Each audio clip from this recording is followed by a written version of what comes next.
হরে কৃষ্ণ। তা আমাদের যে সংগঠন, এই সংগঠনের নাম হচ্ছে আন্তর্জাতিক কৃষ্ণ ভাবনামৃত সংঘ, ভাবনামৃত সংঘ। তো আজকের শ্লোকেও আমরা দেখতে পাচ্ছি, ন চ অযুক্তস্য ভাবনা, ন চ অযুক্তস্য ভাবনা, ভাবনা যার যুক্ত নয়। তো ভাবনা যার যুক্ত নয় মানে কি, যে যে কৃষ্ণ ভাবনাময় নয়, হ্যাঁ, যে কৃষ্ণ ভাবনাময় নয়, সে শান্তি লাভ করতে পারে না। তো আমাদের যে ইসকন, ISKCON বানান যদি আপনি দেখেন, ISKCON, ইসকন, এটাকে যদি আমরা তিনটা ভাগে ভাগ করি, IS space K C space ON, তাহলে কি হলো? IS K C ON. IS K C, K C মানে কৃষ্ণ কনসাসনেস, কৃষ্ণ ভাবনামৃত। আপনার কৃষ্ণ ভাবনামৃত কি অন আছে? যদি আপনার কৃষ্ণ ভবনামৃত অন থাকে, তাহলে আপনি ইসকনে আছেন। আর যদি আপনার কৃষ্ণ ভবনামৃত অফ থাকে, তাহলে আপনি ইসকনে নেই। দেহটা হয়তো ইসকনে আছে, কিন্তু মনটা ইসকনে নেই। ঠিক সেরকম মন্থরা, সে অযোধ্যাতে ছিল, কিন্তু চিন্তা চেতনা ছিল লঙ্কার মতো। সেরকম আমরাও, দেহটা হয়তো ইসকনে থাকবে, কিন্তু আমরা ইসকনে থাকবো না। আর বিপরীত দিকে আমরা যদি বিভীষণকে দেখি, সে লঙ্কাতে ছিল, কিন্তু তার কৃষ্ণ ভাবনামৃত অন থাকার কারণে সে সবসময় অযোধ্যাতেই ছিল। তো এটা হচ্ছে ব্যাপার, যে কৃষ্ণ ভাবনামৃত আমরা আছি কিনা।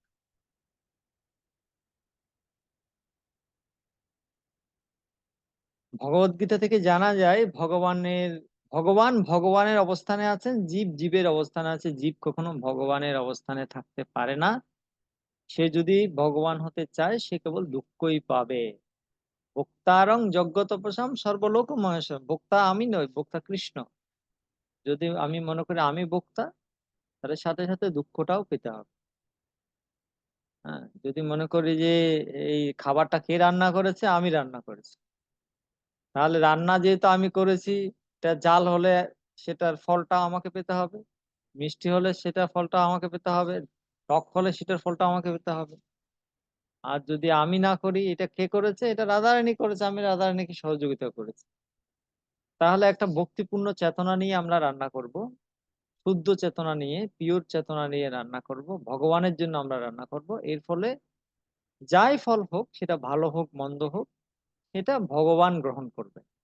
ভগবান বলছেন, ভক্ত আমাকে ভক্তি সহকারে দিলে আমি সেটা গ্রহণ করি। হ্যাঁ, পত্রম পুষ্পম ফলম তুয়ম যে মে ভক্ত্যা প্রযচ্ছতি তদহম ভক্তি পূরিতম অস্নামি প্রযতাত্মনঃ। তো আমি সেটা খাই, আমি সেটা গ্রহণ করি, আর ভগবান যখন গ্রহণ করে, সেটা দিব্য হয়ে যায়। এইভাবে আমরা সুখী হতে পারি। এটা হচ্ছে সুখী হওয়ার সূত্র। যদিও সুখী হওয়ার সূত্র, আমরা প্রসাদ পেলে সুখী হব, আমরা হরিনাম করলে সুখী হব, এটা ঠিক আছে, কিন্তু তার মানে এই নয় যে এই জগতের নিয়ম পরিবর্তন হয়ে যাবে। এই জগতের নিয়ম হচ্ছে, কখনো ঠান্ডা থাকবে, কখনো গরম থাকবে, কখনো শীতকাল থাকবে, কখনো গরমকাল থাকবে, কখনো মান থাকবে, কখনো অপমান থাকবে। এগুলো তো থাকবেই না। এই জন্য কৃষ্ণ বললেন না, মাত্রা স্পর্শাস্ত কন্তেয় শীত উষ্ণ সুখ দুঃখ দা আগম অপায়ন অনিত্য তাম তিতিক্ষস্য ভারত। এই জগতের নিয়ম তুমি বদলাতে পারবে না। তুমি ভক্ত হয়েছো, তুমি ষোলমালা জপ করো, প্রসাদ পাও, মঙ্গলারতি করো, ভাগবতম করো, শ্রবণ করো, সব ঠিক আছে, কিন্তু তার মানে এই জগতের নিয়ম তো তুমি বদলাতে পারবে না। তুমি সুখে থাকতে পারবে, শান্তিতে থাকতে পারবে, আমি তোমাকে প্রোটেকশন দিব, সব ঠিক আছে, কিন্তু এই জগতের নিয়ম তো এই জগতের নিয়ম থাকবে, আমি তো এই জগতের নিয়মকে বদলাবো না। তো এগুলো তোমাকে সহ্য করতে হবে, সুখ দুঃখ মান অপমান নিন্দা স্তুতি, হ্যাঁ, শীত উষ্ণ, এগুলো আমাদেরকে সহ্য করা শিখতে হবে। তাম তিতিক্ষস্য ভারত।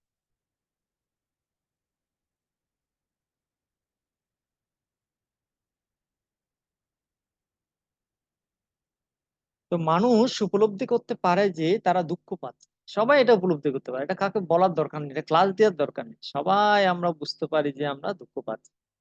কিন্তু পশুরা সেটা পারে না। পশুরা দুঃখ পেলেও মনে বুঝতে পারে না যে সে দুঃখ পাচ্ছে, মানুষ বুঝতে পারে। এটা হচ্ছে মানুষের চেতনা উন্নত, তাই মানুষ বুঝতে পারে। যে মানুষ জানে না যে সে দুঃখ ভোগ করছে, সে পশু চেতনায় রয়েছে।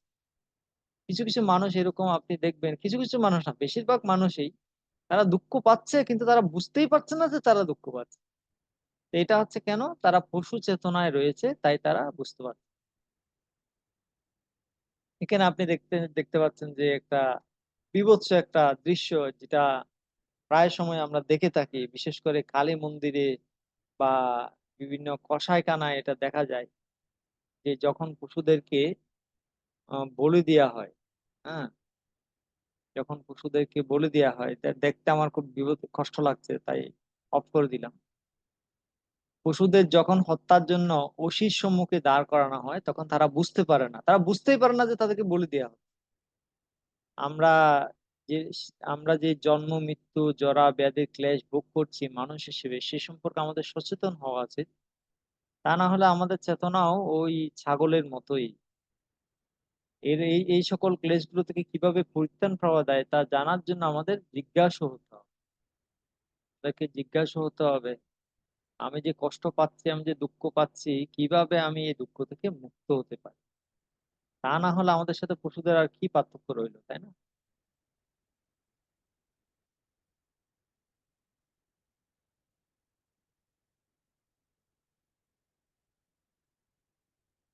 এখানে আপনি একটি দেখতে পাচ্ছেন, একটা শিশু মাতৃগর্ভে কিভাবে থাকে, এটা আপনি দেখতে পাচ্ছেন। জন্মের শুরু থেকে আমরা দুঃখ ভোগ করছি মাতৃগর্ভে, এটা আমরা ডিসকভার ইউরসেলফ কোর্সে এবং স্পিরিচুয়াল সায়েন্টিস্ট কোর্সে আমরা বলেছি কিভাবে আমরা মাতৃগর্ভে আমরা কিভাবে কষ্ট পেয়েছি, আমি ভিডিও দেখিয়েছি আপনাদেরকে। যারা কোর্স গুলো করেছেন তারা আপনাদের মনে থাকার কথা। তো আমরা জন্মের শুরু থেকেই দুঃখ আমাদের, মানে শুরুটা হয়েছে দুঃখ দিয়ে। জন্মের উম, সময় মাতৃগর্ভে আমরা প্রচন্ড দুঃখ পেয়েছি। আপনি এখানে দেখতে পাচ্ছেন শিশুটা উল্টো ভাবে আছে, কিভাবে আহ পেঁচিয়ে আছে, পাকা হয়ে আছে ধনুকের মতো, এবং সেখানে কৃমি কীটেরা তাকে কামড়ায়। এটা অবশ্যই খুব যাতনাদায়ক, 10 মাস এইভাবে থাকা।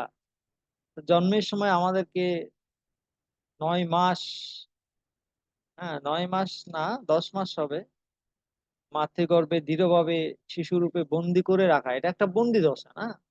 আমরা কেউ বন্দি থাকতে চাই না। এই যে কিছুদিন আগে বাংলাদেশে যে পরিস্থিতি সৃষ্টি হলো, এর ফলে আমরা এক এক দুই সপ্তাহ বন্দি হয়ে গেলাম। এর ফলে কেমন লাগছে বলুন তো? আমরা মনে হচ্ছে যে নেটওয়ার্ক বন্ধ, সোশ্যাল সব সব সবকিছু বন্ধ, কারোর সাথে যোগাযোগ করা যাচ্ছে না, মনে হচ্ছে যে কিছু একটা, মানে আমরা একটা একটা কঠিন অবস্থা। তো এইভাবে আমরা সামান্য একটা কিছু সোশ্যাল নেটওয়ার্ক বন্ধ করে দিয়েছি, সেটার জন্য মনে হচ্ছে আমরা কিছু করতে পারছি না, কি কি হচ্ছে, কি কি ব্যাপার। কিন্তু যদি এভাবে 10 মাস 10 দিন বন্দি করে রাখা হয় এরকম নিষ্ঠুর অবস্থায়, কেমন লাগবে? তো এটা ভাবে আমাদের জন্মটা থেকেই আমাদের দুঃখ শুরু হয়েছে। এরপর দেখেন এই শিশু, এই দুইটা শিশুকে দেখেন কেমন লাগছে দেখতে, অসুস্থ, অসুস্থ। একজনের পেট ব্যথা, একজনের মুখে আহ কিছু ফোড়া বা এই জাতীয় কিছু উঠেছে। তো জন্মের পরেও, জন্মের সময় দুঃখ, জন্মের পরেও দুঃখ। মাতা তার সন্তানের বহু যত্ন করলেও শিশু কি করে ক্রন্দন করে। শিশুরা সবসময় দেখবেন কান্না করে, শিশুরা কখনো সহজে হাসে না, কান্না করে। বেশি জন্মের পরপরই কান্না করে প্রত্যেকটা শিশু, জন্মের পরপরই কান্না করে, ভগবান ছাড়া, ভগবান ব্যতিক্রম। প্রত্যেকটা শিশু জন্মের পরপরই কান্না। কেন কান্না করে? আনন্দে কান্না করে? আনন্দে কেউ কান্না করে? কষ্ট পায় তাই কান্না। তো এভাবে শিশুরা ক্রন্দন করে, কখনো পোকা থাকে কামড়ায়, কখনো পেটে ব্যথা হয়, কখনো অন্য কোনো ব্যাধি হয়। এভাবে দুঃখ ভোগ কিন্তু চলছেই। এরপর হচ্ছে এই যে দেখতে পাচ্ছেন আরেকটা ছবি, অতগুলো বই, পিছনে মোটা একটা ব্যাগ, সবগুলো বই তো নিয়ে তাকে যেতে হবে কোথায়? স্কুলে। চোখে চোখে চোখে পাওয়ার চলে গেছে আমার মতো, চশমা করেছে। তো এভাবে সে বিদ্যালয়ে যেতে বাধ্য। সন্তান অধ্যয়ন করতে না চাইলেও শিক্ষক তাকে অনেকগুলো কাজ দেয়, হোম টাস্ক, বাড়ির কাজ, এটা এটা করে আসবে, এগুলো এইসব বাড়ির কাজ। এইভাবে বাড়ির কাজগুলো করতে করতে সে এইভাবে অনেক দুঃখ পায়, অনেক কষ্ট পায়। এইভাবে আমরা দেখি যে সতর্কতার সাথে যদি আমরা জীবনকে বিশ্লেষণ করি, তাহলে আমরা দেখব আমাদের জীবনটা কিন্তু দুর্দশাপূর্ণ। দয়া করে সবাই একটু মিউট করুন, সাউন্ড হচ্ছে। এখানে আমি একটা সুন্দর একটা চার্ট দিয়েছি, আপনারা যদি চার্টটা দেখেন, এটা খুব সুন্দর একটা চার্ট। বিশেষ করে ইংরেজি শব্দগুলো আপনারা খেয়াল করবেন, মনে রাখার চেষ্টা করবেন। বিভিন্ন বয়সে কিভাবে আমরা কি কি দুঃখ পাই। প্রথমত, সদ্যজাত সন্তান। সদ্যজাত সন্তান কি? স্পিলস। স্পিলস মানে দোলনায় খায় দোল। সে দোলনায় দোল খায়, মনে হয় খুব আনন্দ আছে। তারপর দুই হচ্ছে বিশ্ববিদ্যালয়ের শিক্ষার্থী, খেলনার পিস্তল। খেলনার পিস্তল, খেলনার পিস্তল না, এখন তো খেলনার পিস্তল নেয় না, এখন ডাইরেক্ট পিস্তল নেয়। বিশ্ববিদ্যালয়ের শিক্ষার্থীকে ছোট বাচ্চারাই এখন পিস্তল নেয়, খেলনার পিস্তল নেয়। আর বিশ্ববিদ্যালয়ের শিক্ষার্থীরা ডাইরেক্ট পিস্তল নেয়। তো এটা, সরি, বিদ্যালয়ের শিক্ষার্থী স্কুল স্কুল গোয়িং যে চিলড্রেন গুলো, তারা খেলনার পিস্তল নেয়। তারপর তরুণ অবস্থায় শরীরটা উত্তাল, থ্রিলস। প্রথমটা ছিল স্পিলস, তারপর হচ্ছে ড্রিলস, তারপর হচ্ছে থ্রিলস, থ্রিল। তারপর হচ্ছে বিবাহের পরে একটার পর একটা দিতে হয় বিলস, অনেকগুলো বিল দিতে হয়। বাড়ির বিল, গ্যাস বিল, পানির বিল, হ্যাঁ, এরকম অনেকগুলো বিল দিতে হয়। তারপর হচ্ছে বৃদ্ধ বয়সে অসুখে বিহব্য, ইলস। ইলস মানে বিভিন্ন রোগ ব্যাধি হয়, হ্যাঁ? অনেকগুলো অসুস্থতা মানুষের মধ্যে ভর করে। তারপর হচ্ছে এরপরে কি হয়, ওষুধের পরে, ওষুধের ফলে কি হতে হয়, পিলস খেতে হয়। পিলস, পিলস মানে অনেকগুলো ওষুধের পিল খেতে হয়। অসুখ হলে কি খেতে হয়, ওষুধ খেতে হবে না, পিলস খেতে হয়। এরপরে এক সময় কি হয়, শরীরটা আর মনে হবে যে আর বাঁচবে না। এরপরে উইলস। উইলস, উইলস মানে জায়গা সম্পত্তি পরবর্তী বংশধরদের নামে উইল করে দিয়ে, বা কেউ যদি সৎ বুদ্ধিমান হয় তাহলে ভগবানের নামে দেবত্ব সম্পত্তি করে দিয়ে সে কি করে যাবে, জাহান্নামে। তো এই যে অবস্থা, এই যে সাতটা স্তর আমরা দেখলাম, স্পিলস, ড্রিলস, থ্রিলস, বিলস, পিলস, উইলস, এটাই কিন্তু সবাই কিন্তু এটার মধ্য দিয়েই কিন্তু যাচ্ছে। সবাই কিন্তু এটার মধ্য দিয়েই যাচ্ছে। এইভাবেই কিন্তু সবার জীবন। এটাকে আর যদি আমরা একটা চক্রের মধ্যে ঘুরাই, মানে এভাবে কিন্তু চক্রাকারে ঘুরছে সবাই। হ্যাঁ,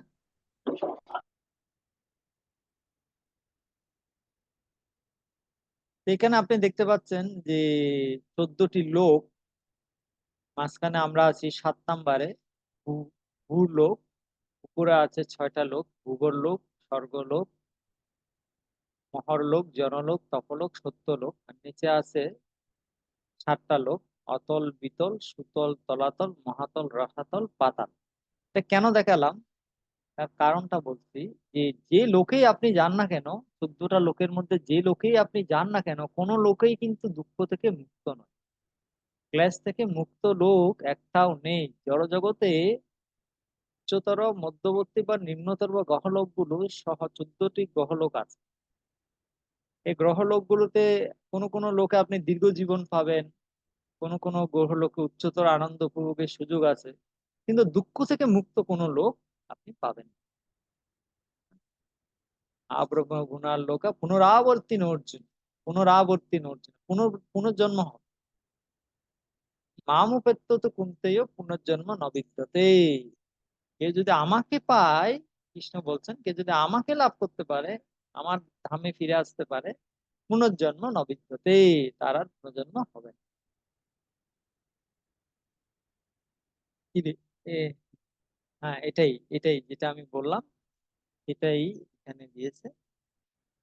এইভাবে আমরা এটা আগেও আমরা বলেছি যে দেখুন, এখানে ছবির মধ্যে দেখতে পাচ্ছেন যে আমরা অনেক আহ আহ কল্পনা করি অনেক কিছু, যে এরকম বিপরীত লিঙ্গের কাউকে পেলে আমরা অনেক আনন্দ ফুর্তি হবে, কিন্তু দেখতে পাচ্ছেন ছবিটা কিরকম হচ্ছে ব্যাপারটা।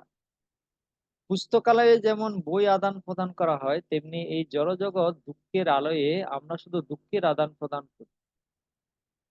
আমি অন্য কাউকে দুঃখ দিই এবং অন্য কেউ আমাকে দুঃখ দেয়। এটি হচ্ছে জড়জগতের নিয়ম।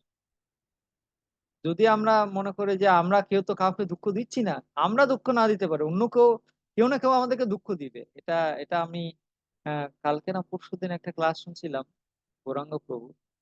ওখানে গৌরাঙ্গ প্রভু বলছেন যে এই জগৎটা হচ্ছে এরকম, আপনি না চাইলেও কেউ না কেউ আপনার শত্রু হয়ে যাবে, কেউ না কেউ আপনার শত্রু হয়ে যাবে। রামায়ণ মাহাত্ম্যে বলা হচ্ছে যে আহ, মাছেরা মাছেরা কোথায় থাকে? জলের মধ্যে থাকে। তারা জলের মধ্যে থাকে, তারা একদম সহজ সারা সারা সরল সরল স্বাভাবিক প্রাণী, তাদের কোনো শত্রু নেই। কিন্তু জেলেরা কি করে? মাছেদের শত্রু। জেলেরা মাছ শিকার করে, মাছদেরকে ধরে ধরে বন্দি করে, বন্দি করে বাজারে বিক্রি করে। এইভাবে মাছেরা জেলেদের শত্রু হয়ে যায়, অকারণে মাছেরা প্রাণ হারায়।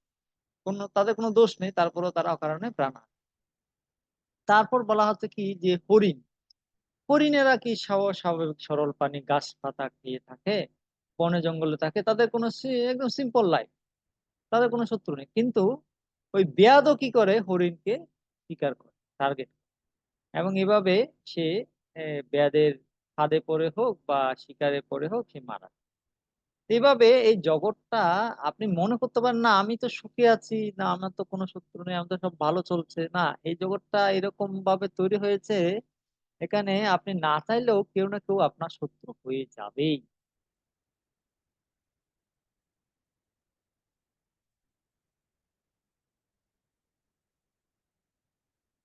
আচ্ছা, এরপরে আমরা দেখতে পাচ্ছি এগুলো ছাড়াও শত্রু তো হয়ে যাবে, সেটা ঠিক আছে, কিন্তু এটা ছাড়াও এরপরে আছে কি আধ্যাত্মিক, আদি ভৌতিক, আদি দৈবিক ক্লেশ। এগুলো তার বিস্তারিত বলার দরকার নেই, আপনারা জানেন। আধ্যাত্মিক ক্লেশ মানে দেহ এবং মন থেকে, দেহটা নানা সময়ে নানা রকম রোগ ব্যাধি হয়, মন খারাপ হয়ে যায়। মন তো একদম বিশাল একটা আলোচনার বিষয়। আধ্যাত্মিক ফিল্ড, আধ্যাত্মিক জগতে মন হচ্ছে একটা বিশাল আলোচনার বিষয়। মন নিয়ে কত কিছু, মন নিয়ে কত কত কত কত সেমিনার, কত কত ক্লাস, কত কত আলোচনা। তো এই মন চঞ্চল, মন প্রমাথি মন বলবদ্ধিরম তস্যাহম নিগৃহম মন্যে বায়োরিব সুদুষ্করম। মন এবং মনুষ্যানাম কারণম বন্ধমোক্ষয়। মনে হচ্ছে মানুষের বন্ধনের কারণ, মনে হচ্ছে মানুষের মুক্তির কারণ। মনো কারণ কারণম পরম নামলন্তি, যে সংসার চক্রে পরিবর্তে যে কেউ আমার শত্রু নয়, কেউ আমার মিত্র নয়, মনই হচ্ছে আমার সব থেকে বড় শত্রু। এইভাবে বলা হচ্ছে যে কি মন হচ্ছে একটা খুব মানে একটা আলোচনার বিষয় আধ্যাত্মিক জগতে। তো মন থেকে আমরা দুঃখ পাই, দেহ থেকে দুঃখ পাই। তারপর হচ্ছে আদি ভৌতিক ক্লেশ, অন্য জীব থেকে, মশা মাছি কুকুর বিড়াল ছার পোকা বস শিক্ষক বা অন্য কোনো জীব থেকে আমরা দুঃখ পাই। এবং আদি দৈবিক ক্লেশ, আদি দৈবিক ক্লেশ মানে বিভিন্ন সাইক্লোন, টর্নেডো, ভূমিকম্প বা বিভিন্ন গ্রহ পীড়া। এই গ্রহ, বিভিন্ন নবগ্রহের যে পীড়া, এইগুলো সব হচ্ছে আদি দৈবিক ক্লেশ। এইভাবে আমরা এই দুঃখগুলো কিন্তু আমরা পাচ্ছি। আমরা মনে করতে না সব তো ভালো চলছে, সব ভালো চলছে না। সব সময় গ্রীষ্মকাল থাকবে না, কখনো শীতকাল আসবে, কখনো গরমকাল আসবে। হ্যাঁ, এই জগৎটার নিয়মটা এরকম যে এখানে সবকিছু পরিবর্তনশীল। তো এইভাবে যে সমস্ত জীবেরা এই কর্মফলের ভোগের মধ্য দিয়ে যাচ্ছে, তাদেরকে বলা হয় বদ্ধ জীব। মায়ার প্রভাবে সে ভুলে যায়, সে মনে করে আমি হচ্ছে এই দেহ, এই গৃহ হচ্ছে আমার, এই পরিবারের সদস্যরা হচ্ছে আমার আত্মীয় স্বজন, বন্ধু, এগুলো সবকিছু হচ্ছে আমার। সে ভুলে যায় যে আমি হচ্ছে চিন্ময় আত্মা, ভগবানের দাস, চিন্ময় জগৎ থেকে আমি এখানে এসেছি। এগুলো সে ভুলে যায়। এর ফলে সে একটার পর একটা দেহ পরিবর্তন করে। দেহিনস্মিন যথা দেহে কৌমারম যৌবনম জরা তথা দেহান্তর প্রাপ্তি ধীরস্তত্ব।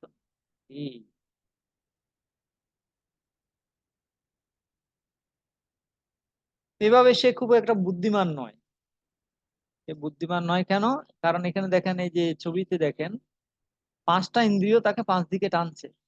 কান একদিকে টানছে, চোখ একদিকে টানছে, নাক একদিকে টানছে, মুখ একদিকে টানছে, জিভ একদিকে টানছে, 5 কান দিয়ে তাকে 5 দিকে টানছে।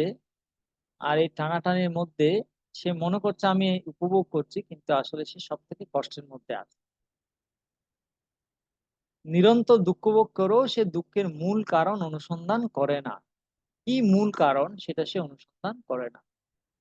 দুঃখের অনুসন্ধান করবে কি, কারণ অনুসন্ধান করবে কি? সে যে দুঃখ পাচ্ছে সেটাই সে বুঝতে পারে। সে বুঝতেই পারে না যে সে দুঃখ পাচ্ছে। যদি সকল দুঃখের কোনো প্রতিকার থাকে, তাহলে কেন আমরা সেটা গ্রহণ করব না? হচ্ছে দুঃখের তো উপায় আছে, প্রতিকার আছে, কেন আমরা সেটা গ্রহণ করছি না? তো আপনি দেখবেন একটা বই আছে, বিখ্যাত বই প্যারাডাইস লস্ট, জন মিল্টন এই বই লিখেছেন। তো এটা কিছু একটা তিনি মনে হয় কোনো সাধু সঙ্গে পেয়ে কিছু একটা ধারণা পেয়েছেন কিভাবে এই জগতে জীব পতিত হলো। তো আসলে মূলত আমরা সবাই হচ্ছে চিন্ময় আত্মা, আমরা হচ্ছে ভগবানের ধামে চিদাকাশে আমরা ছিলাম, সেখানে অসংখ্য চিন্ময় গ্রহ, অসংখ্য চিন্ময় জীব রয়েছে। ভগবানের সঙ্গ করাই হচ্ছে আত্মার অভিপ্রায়। কিন্তু যারা চিন্ময় জগতে বসবাসের যোগ্য নয়, তাদেরকে এই জড়জগতে নিক্ষেপ করা হয়েছে। মিল্টন তার প্যারাডাইস লস্ট গ্রন্থে এই ধারণাটাকেই তিনি ব্যক্ত করেছেন একটু ভিন্ন ভাষায়। আমরা চিন্ময় আত্মা হয়ে স্বেচ্ছায় এই জড়জগতি জড় দেহটা আমরা গ্রহণ করেছি। এটা আমাদের দোষ, এটা ভগবানের দোষ নয়। এটা আমাদের ইচ্ছায় আমরা গ্রহণ করেছি। আমরা মাঝে মাঝে বলি ভগবান কেন আমাকে এত দুঃখ, ভগবান কাউকে দুঃখ দিচ্ছে না। আমার কর্মফলে আমি দুঃখ পাচ্ছি। এবং এটি গ্রহণ করে আমরা জড়া প্রকৃতির তিতাব ক্লেশকেও আমরা স্বীকার করেছি। যখনই জড়জগতে এসেছি, সাথে সাথে সত্যগুণ রজগুণ তমগুণ আমাদেরকে বেঁধেছে এবং তিতাব ক্লেশ আমরা পাচ্ছি। এখানে দেখেন কত সুন্দর ফুল অর্পণ করছে ভক্ত ভগবানকে। তা আত্মার স্বভাবতই চিন্ময়, সেজন্য আত্মার স্বভাব হচ্ছে ভগবানের সেবা করে চিন্ময় আনন্দ আস্বাদন করা। সে যদি ভগবানের সেবা করে তাহলে সে চিন্ময় আনন্দ পাবে। একদম সিম্পল, একদম সিম্পল। মানে এটা জিনিসটা হচ্ছে, ব্যাপারটা আমি একটু বুঝিয়ে বলি।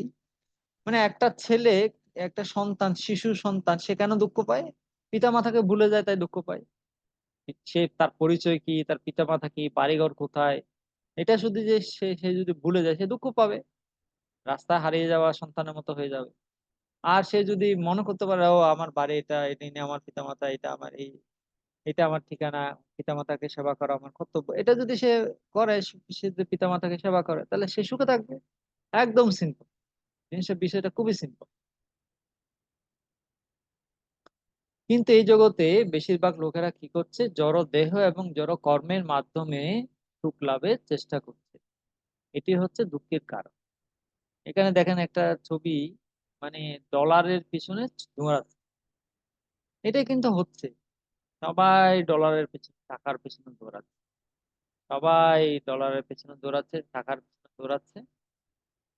তারা মনে করছে আমরা টাকা পেলে সুখী হব, আমরা কাম উপভোগ করতে পারলে সুখী হব, আমরা সরকারি পোস্ট পজিশন পেলে, ক্ষমতা পেলে, সম্পদ পেলে, জমি পেলে, স্বর্ণ পেলে, অন্যদের উপর নিয়ন্ত্রণ পেলে আমরা সুখী হব, এরকম তারা মনে করছে।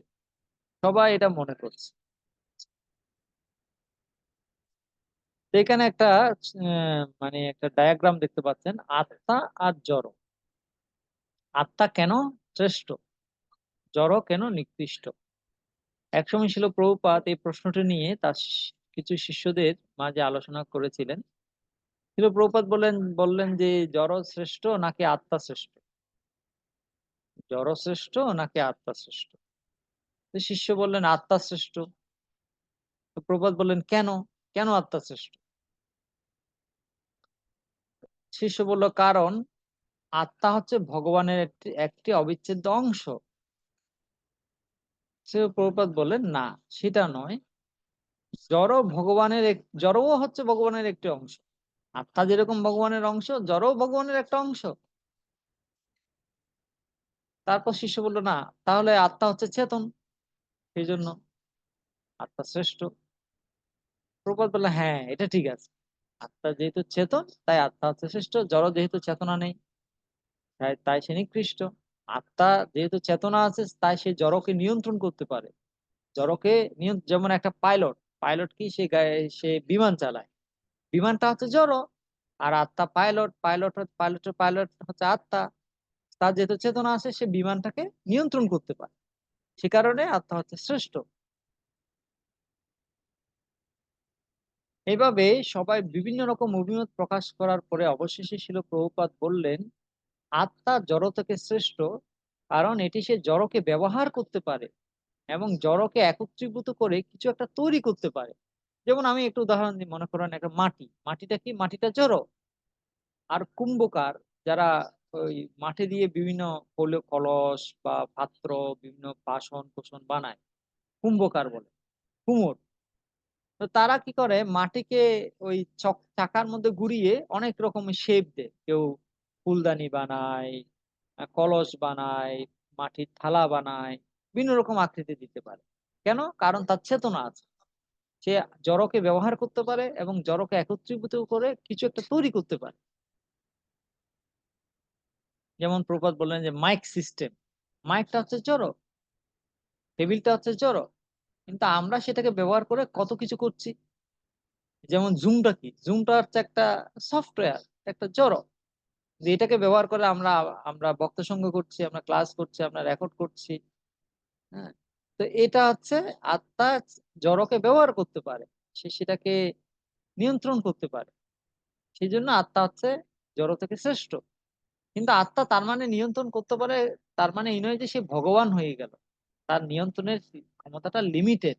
আমরা জুমকে ব্যবহার করছি, কিন্তু আমরা জুমের মালিক হয়ে যাইনি, বা আমরা যেমন ইচ্ছে তেমন করতে পারি না। এখানে কিছু কোড অফ কন্ডাক্ট আছে। সেরকম আত্মা জড়কে ব্যবহার করতে পারে, কিন্তু সে তার মানে এই নয় যে সে জড়ের ঈশ্বর হয়ে গেল। তার একটা লিমিটেশন আছে, তার একটা সীমাবদ্ধতা আছে।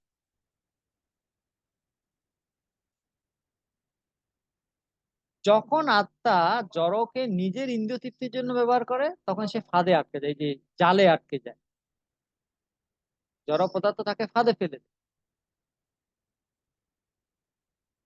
সেই জন্য তাকে বলা হয় দুর্গা। দুর্গা দেবী হচ্ছে জরা শক্তির প্রতিনিধি। দুর্গা দেবী হচ্ছে জরা শক্তি বা মায়ার দেবীর প্রতিনিধি। তিনি, যদি কেউ জরা প্রকৃতিকে নিজের ইন্দ্রিয় তৃপ্তির জন্য ব্যবহার করে, তাহলে সে অবশ্যই দুর্গা দেবী করতে শাস্তি হবে, ত্রিশূল, ত্রিশূল পাবে। ত্রিশূল মানে কি, তিনটা শূল, তিনটা যাতনা, আধ্যাত্মিক, আদিভৌতিক, আদি দৈবিক ক্লেশ সে পাবে।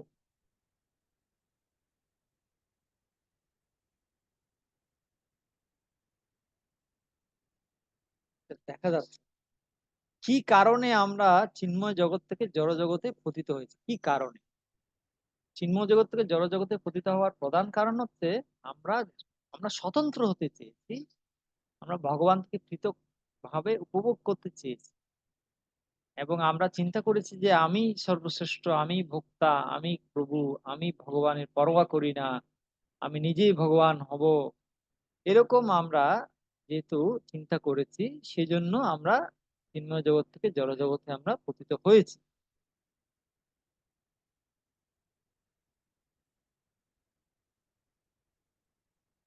এই কারণেই বিজ্ঞানীরা দেখবেন, বিজ্ঞানীরা বিভিন্ন পদার্থ নিয়ে গবেষণা করে, তারা শুধু তরল, কঠিন, গ্যাস, প্লাজমা, এই 4 রকম পদার্থ নিয়ে তারা গবেষণা করে। বিজ্ঞানীদের আবিষ্কার এই 4টি পদার্থের মধ্যেই ব্যবহার করে একত্রীভূত কিছু একটা তৈরি করা, আর কিছু নয়। সেই জন্য বলা হচ্ছে বিজ্ঞানীরা যেহেতু মূলত জড় পদার্থ নিয়েই গবেষণা করছে, তাই তারা হচ্ছে জড়া শক্তির উপাসক। জড়া শক্তি মানে তারা দুর্গা দেবীর উপাসক। যদিও বিজ্ঞানীরা বলতে পারে না, আমরা তো দুর্গা পূজা করি না, আমরা তো খ্রিস্টান, আমরা তো অন্য ধর্মের, আমরা তো দুর্গা পূজা করি না। কিন্তু আপনি বলতে পারেন আপনি দুর্গা পূজা করেন না, কিন্তু আপনি তো দুর্গা পূজাই করছেন। আপনি কি কি করছেন, এইসব জড় উপাদান গুলো নিয়েই তো কাজ করছেন না। এই 24টি যে জড় উপাদান আছে, সেগুলো নিয়েই আপনি গবেষণা করছেন, আপনি সব কাজ করছেন। তার মানে আপনি যদিও দুর্গাপূজা ডাক ডোল পিটিয়ে করেন না, কিন্তু আপনি কিন্তু দুর্গাপূজাই করছেন, আপনি শক্তির পূজাই করছেন। এইগুলো সব শক্তি, শক্তির পূজাই করছে। যেমন তারা বলতে পারে আমি মোটর গাড়ি বানিয়েছি, আমি ল্যাপটপ বানিয়েছি। হ্যাঁ, আপনি মোটর গাড়ি বানানোর, ল্যাপটপ, এগুলো সব শক্তি, শক্তির রূপান্তর। তো আপনি দুর্গাপূজাই করছেন। প্রযুক্তিটা কি? প্রযুক্তি মানে নিজের উপভোগের জন্য জড় পদার্থকে কাজে লাগিয়ে কিছু একটা তৈরি করা। যেমন আমরা দেখি যে কিছু প্রযুক্তি সাময়িক সুবিধা দিতে পারে, কিন্তু পরিশেষে অবশেষে সেটা দুঃখদায়ক পরিস্থিতির সৃষ্টি করে। আমরা মনে করছি আমরা আধুনিক যুগে অনেক উন্নত হয়ে গেছি। আমরা অনেক টেকনোলজিক্যাল অ্যাডভান্সমেন্ট করেছি। কিন্তু সামান্য একটা ১ গ্রামের থেকে কম ওজন, ১ গ্রামের থেকে কম ওজন করোনা ভাইরাস। তাহলে এই করোনা ভাইরাসটা এলো কোথা থেকে? প্রযুক্তি থেকেই তো, না? এই ভাইরাস গবেষণা করতে গিয়ে ভাইরাস একটা লিক হয়ে গেল। ১ গ্রামের থেকে কম ওজন। আর সেটা পাওয়ারটা কত দেখলেন তো? সারা বিশ্বে সবগুলো বড়, বড় রাষ্ট্র এত রাসায়নিক অস্ত্র তাদের আছে। কোন অস্ত্র কাজ করল না। সব অস্ত্র ফেল। সবাই ফেল। কত টিকা, কত কিছু মারলেন। তারপরও লকডাউন। কত সময়, মানুষের অর্থ, সময়, সবাই সবকিছু বন্ধ হয়ে গেল। তো এটা আমি বুঝাতে চাচ্ছি যে, যতই আমরা মনে করি না কেন আমরা উন্নত হয়ে গেছি, কিন্তু আমরা কিন্তু প্রকৃতির অধীনে আছি। প্রকৃতি যদি একটু করে নাড়া দেয়, আমরা সবাই ওই কাবু হয়ে যাব। আমরা সবাই কাবু হয়ে যাব। তো কার আবিষ্কার করার ফলে আমাদেরকে হাঁটতে হচ্ছে না। কিন্তু পক্ষান্তরে কার থেকে যে কার্বন মনোক্সাইড গ্যাস নির্গত হচ্ছে, সেটা পরিবেশকে দূষিত করছে আর আমাদের আয়ুকে কমিয়ে দিচ্ছে। বলা হচ্ছে যে বোম্বেতে এত বেশি মানে এয়ার পলিউশন, সেখানে বোম্বের লোকেরা এখন নাকি মানে কৃত্রিম অক্সিজেন বিক্রি করছে। মানে বিশুদ্ধ অক্সিজেন প্যাকেজিং করে বিশুদ্ধ অক্সিজেন বিক্রি করছে বোম্বে। বিশ্বের এরকম অনেক দেশ আছে, অনেক সিটি, অনেক নগরী আছে যেখানে বিশুদ্ধ অক্সিজেন বিক্রি হয়। আপনি কল্পনা করতে পারেন না, আগেকার দিনে কেউ কল্পনা করতে পারতো না যে পানি বিক্রি হবে বা জল বিক্রি হবে। জল বিক্রি হবে, জল একটা বিক্রির বস্তু ছিল না। সবাই এটা জল তো সবখানে পাওয়া যেত, এটা জল পিওর জিনিস, জল সবখানে পাওয়া যেত, এটা বিক্রি হবে এটা কেউ কল্পনা করতে পারত না। কিন্তু এখনকার দিনে কেউ যদি বলে যে, "এই তোমার জন্য আমি ১ গ্লাস জল এনেছি, জল খাও।" কিন্তু সে খাবে না। সে বলবে, "না, এটা তো বিশুদ্ধ জল না, কেন খাবো? আমি মিনারেল ওয়াটার খাবো।" মানুষ ওই রাস্তাঘাটের জলকে যতটা বিশ্বাস করে না, মিনারেল ওয়াটারকে তার থেকে বেশি বিশ্বাস করে। তো দেখুন, জলটা বিক্রি হচ্ছে এখন। তো বিশ্বের এরকম সময় আসবে যখন বাতাস বিক্রি হবে।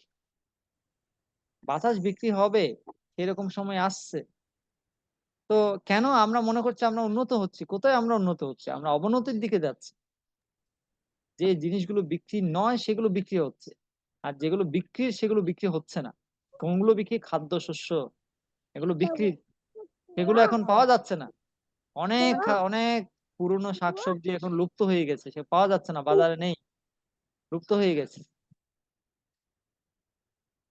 এইভাবে মোবাইল ফোন যদিও অনেক উপকারী, তবুও সেটা থেকে নির্গত রশ্মি বাচ্চাদের মাথাকে নষ্ট করে দিচ্ছে, স্নায়ু সমস্যা তৈরি করছে, বিভিন্ন রোগের তৈরি করছে।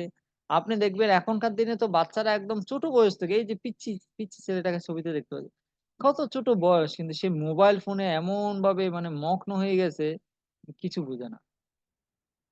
গেমস মোবাইল ফোনে গেমস খেলছে আর সারাদিন কাটিয়ে দিচ্ছে। ভিডিও দেখে, বিভিন্ন উল্টাপাল্টা করে সে সারাদিন কাটিয়ে দিচ্ছে। তো এটা কি উন্নতি হলো? যে শিশুটার শৈশবে খেলাধুলা করার কথা, পিতামাতার সাথে বিভিন্ন মন্দিরে ঘোরার কথা, সে সারাদিন মোবাইলে কাটিয়ে দিচ্ছে, এটা কি ভালো হচ্ছে? এর ফলে রেজাল্টটা কি হচ্ছে, ফলাফল কি হচ্ছে আপনি তো দেখতে পাচ্ছেন না? সেজন্য আমরা শুরু করেছি নৈতিক শিক্ষা ক্লাস। আমাদের আরেকটা ক্লাস হয় রোববারে, নৈতিক শিক্ষা ক্লাস, বাচ্চাদের ক্লাস। সেখানে আমরা এগুলো শিখাই, বাচ্চাদেরকে আমরা শিখাই কিভাবে আম ভালো সন্তান হওয়া যায়।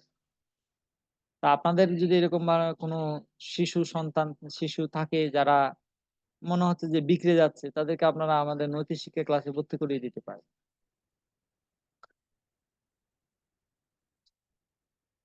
একইভাবে টেলিভিশনের মাধ্যমে যদিও আমরা অনেক কিছু দেখতে পারি বা শিখতে পারি, কিন্তু এখন তো টেলিভিশনের যুগও চলে গেছে। এখন ইউটিউবের যুগ চলে এসেছে। আগে টেলিভিশনে ১০০ টা ২০০ টা চ্যানেল ছিল। এখন হাজার, হাজার লাখো, লাখো চ্যানেল। সারাদিন মানুষ দেখছে, ইউটিউব দেখছে, আর এখন ইউটিউবের যুগে চলে যাচ্ছে, এখন ফেসবুকের যুগ চলে যাচ্ছে, রিল দেখছে, শর্টস দেখছে। মানুষ মানে সারাদিন মোবাইলের মধ্যে ব্যয় করছে সময়।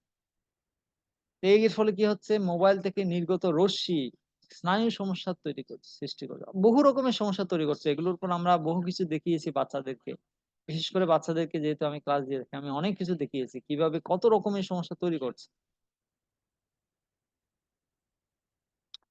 তো আমরা বুঝতে পারলাম যে আত্মা যদি নিজেকে ভগবান থেকে শ্রেয় বলে বিবেচনা করে নিজের উপভোগের জন্য জড় পদার্থকে ব্যবহার করে, হ্যাঁ, তাহলে কি হবে, এই জড় পদার্থ তার সমস্যার কারণ হয়ে দাঁড়াবে। এটাই হচ্ছে সারা পৃথিবীতে, এটাই হচ্ছে। What should I do? তাহলে এখন আত্মার কি করা উচিত? আত্মার কি করা আছে? সিম্পল, আমি আগে বলেছি, সন্তানের কি করা আছে? পিতামাতার সেবা করা আছে। এরকম আত্মার কি করা উচিত? ভগবানের সেবা করা উচিত। আমি ভোক্তা নই, ভগবান হচ্ছে ভোক্তা। জড় এবং চেতন আত্মা উভয়ের ঊর্ধ্বে ভগবান রয়েছেন, যিনি এই দুটোকেই নিয়ন্ত্রণ করছেন।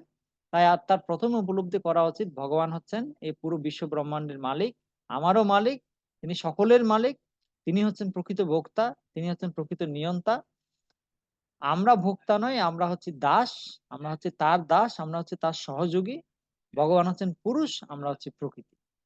এই জিনিসটা আমাদেরকে বোঝা উচিত। এখানে দেখেন একটা সুন্দর একটা আহ চিত্র দেখানো হচ্ছে। One energy can not enjoy another energy. একটা শক্তি আর একটা শক্তিকে উপভোগ করতে পারে, একটা হাত আর একটা হাতকে খেতে পারে না, এনজয় করতে পারে না। একটা হাত আর একটা হাতকে খেতে পারে না, এনজয় করতে পারে না। One energy can not enjoy another energy. জড়া শক্তিকে শোষণ করে বা অন্য জীবদেরকে কষ্ট দিয়ে আত্মা সুখ লাভ করতে পারে না। কারণ অন্য জীবেরাও একটা শক্তি, আত্মাও একটা শক্তি, সেজন্য একটা জীব আর একটা জীবকে উপভোগ করতে পারে না। One energy can not enjoy another energy. একটা শক্তি আর একটা শক্তিকে উপভোগ করতে পারে না, একটা আত্মা অন্য আত্মাকে উপভোগ করতে পারে না। একমাত্র ভগবান, যিনি শক্তিমান, তিনি শক্তিকে উপভোগ করতে পারেন।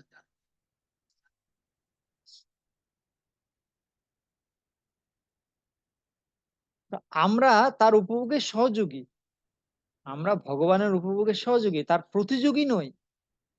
আমরা স্বাধীন ভোক্তা নই। আমরা যখন ভগবানের উপভোগে সহায়তা করব, তখন আমরাও অসীম আনন্দ লাভ করব। যেমন হাত, হাত কখন আনন্দ শক্তি পাবে? যখন সে পেটকে মুখের মাধ্যমে পেটকে খাবার দিবে। পেটকে খাবার দিলে হাতও শক্তি পাবে, মুখও শক্তি পাবে, চোখও শক্তি পাবে, সারা দেহটা শক্তি পাবে। সেরকম আত্মা, আত্মাকে যদি আমরা তুলনা করি হাতের সাথে, তা আত্মা, ভগবান হচ্ছে পেট। যদি আমরা ভগবানকে সেবা করি, তাহলে আমরাও শক্তি পাবো, আমরাও পুষ্টি পাবো, আমরা প্রতিযোগী নই, আমরা সহযোগী। এই জিনিসটা আমাদেরকে বুঝতে হবে। তো আমি এখানে শেষ করছি। এখানে ক্রিকেট ব্যাটের একটা উদাহরণ আছে, এটা আমরা আগামী দিন আলোচনা করব। এখানে আমি শেষ করছি। কারো যদি কোনো প্রশ্ন বা মন্তব্য থাকে, আপনারা জিজ্ঞেস করতে পারেন। হরে কৃষ্ণ। শিল প্রভুপাদ কি জয়।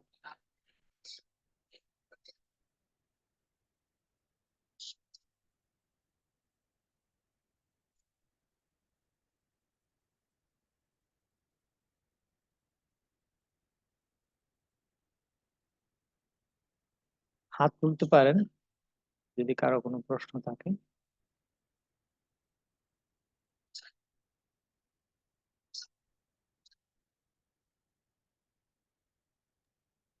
কৃষ্ণ।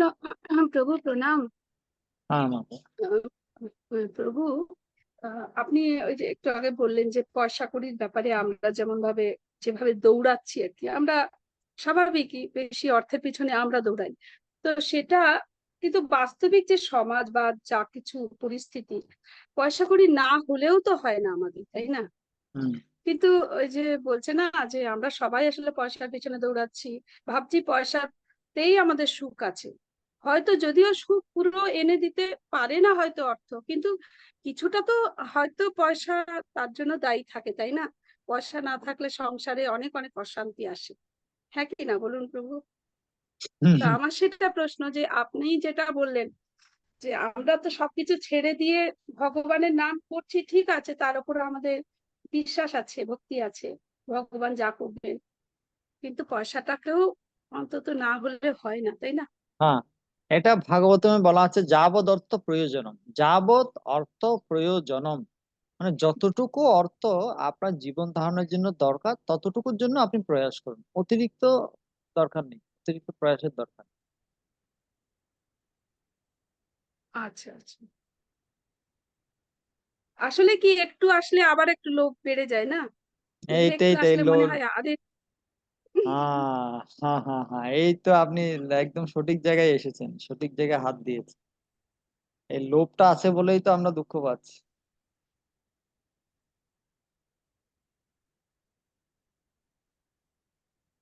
এই ক্লাসের টাইমিংটা কি আরেকটু পিছিয়ে দেওয়া যাবে? কারণ সকালে সকালে আমাদের ওই জপের ক্লাস চলেন, তো জপ বিষয়ক প্রবচন দেন আমাদের কিছু চৈতন্য ভগবান দাস প্রভু আর কি। তা আমরা যুক্ত থাকি ওখানে, প্রায় আমাদের ইন্ডিয়ার টাইম 8টা পর্যন্ত প্রায় যুক্ত থাকি, বুঝলেন? তারপরে আবার করে একটু সংসারে কিছু কাজ করব না করে আবার ক্লাসে জয়েন হয়, একটু পরে করলে হয়? সাড়ে মানে দশটা জাস্ট একটা অ্যাডভাইস আর কি। হ্যাঁ, 10:30 আপনাদের টাইমে, আর আপনাদের টাইমে 10:30। হুম, আচ্ছা, মানে আমাদের এখানে 10টা, ঠিক আছে, অসুবিধা নেই। সুকুমার তাহলে মাধব। সামনের দিন থেকে আমরা 10:30টায় করবো, তাই তাই তো? ওকে। আর বুধবার যে একটা ভাগবতমের ক্লাস তো আপনি দিচ্ছিলেন, সেটা কি আর হবে না? হ্যাঁ, হবে হবে, সবগুলো হবে। সেটা তো মাঝখানে থেমে গেছে আমাদের হ্যাঁ, ক্লাসটা। সেটাও হবে, আমাদের গীতা সুধাকর ক্লাসও আমরা শুরু করব, তবে আমি এই মুহূর্তে একটু নোট করতে পারছি না বিভিন্ন ব্যস্ততার কারণে। আমি নোট করা শুরু করলে আবার শুরু হবে, গীতা সুধাকর ক্লাসও শুরু হবে, সবগুলো ক্লাস শুরু হবে। আর আমাদের নৈতিক শিক্ষা ক্লাসটা, হ্যাঁ, নৈতিক শিক্ষা ক্লাস, আপনি আপনি কয় নাম্বার বই পড়াচ্ছেন এখন? ওই তো আপনি যেটাতে আপনি বন্ধ করছিলেন সেই 4টেই চলছে। কয় নাম্বার ওদের বইটা, বই পরীক্ষা নেওয়া নাম্বারটা? হবে। বই নাম্বার কয়, কত নাম্বার বইটা চলছে? 4 নম্বর বই। 4 নাম্বার বই, আচ্ছা। ঠিক আছে, এরপর থেকে এটা কি শেষ হয়েছে পুরোটা? ওটা শেষ হয়ে যাচ্ছে, ওটা পরীক্ষা নিতে বলছেন প্রভু, ওই জন্য বলছে আবার করে এটা রিভিশন দেওয়া হোক। ঠিক আছে।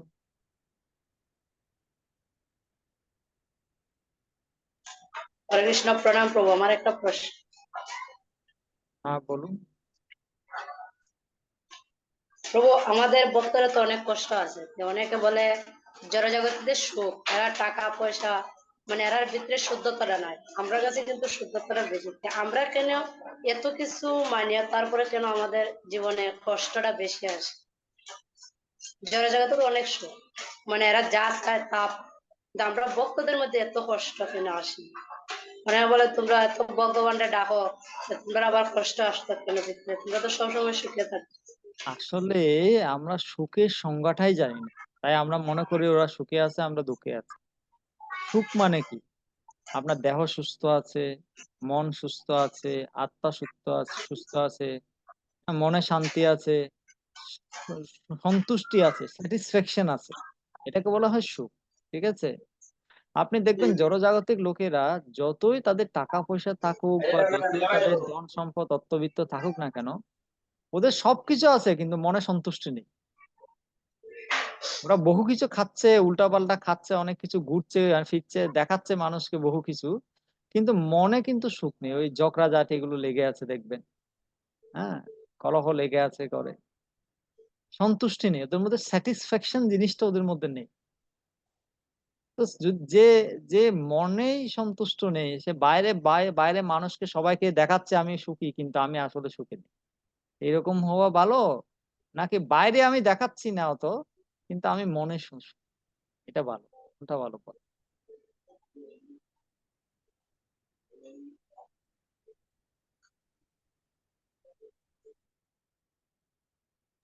বাইরে দেখান এটা ভালো না প্রভু, যে যদি আলু, মানে যদি একটা উদাহরণ দেখে, যদি আলু ভর্তা দিয়া ভগবানটা দেখ, এটাই হচ্ছে সবচেয়ে শান্তি। আর বাইরে যদি আমি সুখ দেখাইলাম আমি কত সুখে আছি, আর ভিতরে যদি অশান্তি দেখালাম, এটার চেয়ে বড় সুখ, এটার চেয়ে আর অশান্তি নেই।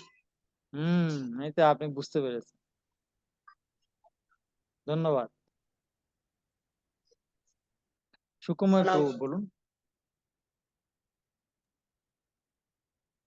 আরে আরো একটা প্রভু এটাও বলা তো যায়, বলুন প্রভু, যে এই যে বলে না ভগবানের ভক্তদের ভগবান পিওর করে তবে নিতে চায়, আমাদের যত হ্যাঁ, পাপ রাশি গুলো ক্ষয়ীভূত করার জন্য তাড়াতাড়ি করে আমরা হুম বেশি বেশি দুঃখ পাই, হুম হুম হুম। সেটাও তো বলা যায় তাই না? এটাও বলা যায়, সেটাও বলা যায়, আরেকটা বলা যায়, কষ্টে থাকলে ভগবানকে বেশি করে মনে পড়ে, তাই ভগবান বেশি করে কষ্ট দেন। হ্যাঁ, যেমন কুন্তী দেবী চেয়েছিলেন হুম ভগবানের কাছে যে আমাকে দুঃখ দাও, হুম, তাহলে ভগবান থাকে। হুম। সুকুমার মাধব প্রভু। তো আমি বলতে চাচ্ছি যে বাচ্চাদের ক্লাসটা রোববারে কখন হয়? রোববারে বিকাল 5টা থেকে। এখন কি 5টা বাজে হয় মাতাজি? 10টা 50 বাজে। হ্যাঁ, বাংলাদেশ টাইম রবিবার দিন বিকেল মানে সন্ধ্যা 5টার সময় হয়, মানে ইন্ডিয়ার টাইম 4:30। হুম, ঠিক আছে সুকুমার প্রভু। ও, আচ্ছা ঠিক আছে। তো ওইটার লিঙ্ক কিভাবে পাওয়া যাবে? না আমাদের লিঙ্ক যেতে পারি? ওখানে আপনি কি সুরেশ্বর মাধবপ্রভুর নাম্বার জানেন? হ্যাঁ হ্যাঁ জানি। তাহলে আপনি একটু প্রভুর সাথে কথা বলতে পারেন, কারণ ওই ফর্ম আছে আপনাকে ফিল আপ করতে হবে, ঠিক আছে? মানে ভর্তি হতে হবে আর কি ক্লাসটাতে, আপনাকে যুক্ত হতে হবে, মানে বাচ্চার নাম দিয়ে ফর্ম একটা ফিল আপ করতে হয়, বুঝতে পারলেন? একটু প্রভুর সাথে যোগাযোগ করবেন আপনি। ওকে, ধন্যবাদ। আর ঠিক আছে, আর না হলে আপনি আমার সাথে, আমার নাম্বার জানেন আপনি? না। আপনি না হলে রাধিকেশ প্রভুর সাথে যুক্ত করুন। আপনি রাধিকেশ প্রভুর নাম্বার জানেন প্রভু? আচ্ছা, আমি সুরেশ্বর মাধব প্রভুর সাথে ইয়ে করে দিতে পারবো, সমস্যা নেই। আহ সুরেশ্বর মাধব প্রভুর সাথে আমার লিঙ্ক আছে, অসুবিধা নেই, যোগাযোগ হয়। আচ্ছা ওনার আচ্ছা, সাথে তাহলে আপনি প্রভুর সাথে কথা বলে নিন, ঠিক আছে? ঠিক আছে। হরে কৃষ্ণ। আর কারো কিছু বলার আছে?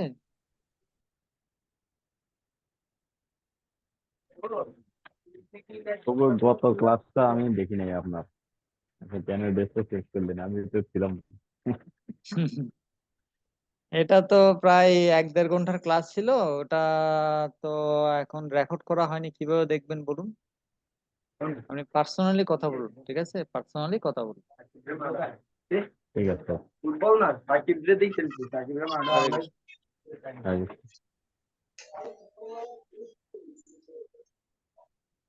ওকে, সবাই ভালো থাকুন, সুস্থ থাকুন। হরে কৃষ্ণ। পাঞ্চা কল্পতরুভ্যশ্চ কৃপা আর সিন্ধুভ্যশ্চ পতিতানাং পাবনেভ্যো বৈষ্ণবেভ্যো নমো নমঃ। শিল প্রভুপাদ কি জয়, গুরু মহারাজ কি জয়। জয় আনন্দ হরে হরে। জয়। আর প্রভু আরেকটা কথা, জ্বর হয়তো অনেকে ক্লাসটাতে ছিল না, তা যেহেতু রেকর্ডিংও হয়নি, তা আপনি সংক্ষিপ্ত আকারে আরেকটা ক্লাস দিতে পারেন কি? তাহলে সবার মনের প্রশ্ন সবাই হ্যাঁ হ্যাঁ হ্যাঁ পেয়ে যাবে। হ্যাঁ, হতে পারে, হতে পারে আর যদি একদিন বরং সবাইকে নিয়ে আয়োজন করুন তাহলে। মানে আপনি বুধবার দিতে পারেন, হ্যাঁ, দিতে সামনে পারি, বুধবার দিতে পারেন, দিতে পারি, দিতে তাহলে পারি। সামনে বুধবার আপনি দিয়ে দেবেন কিন্তু ক্লাসটা। আমার একটা রিকোয়েস্ট থাকবে, মানে যারা যারা আমাদের সাথে যুক্ত আছে সবাই যদি থাকে তাহলে জিনিসটা ভালো হয়, মানে বারবার আর একই কোয়েশ্চেন আসবে না।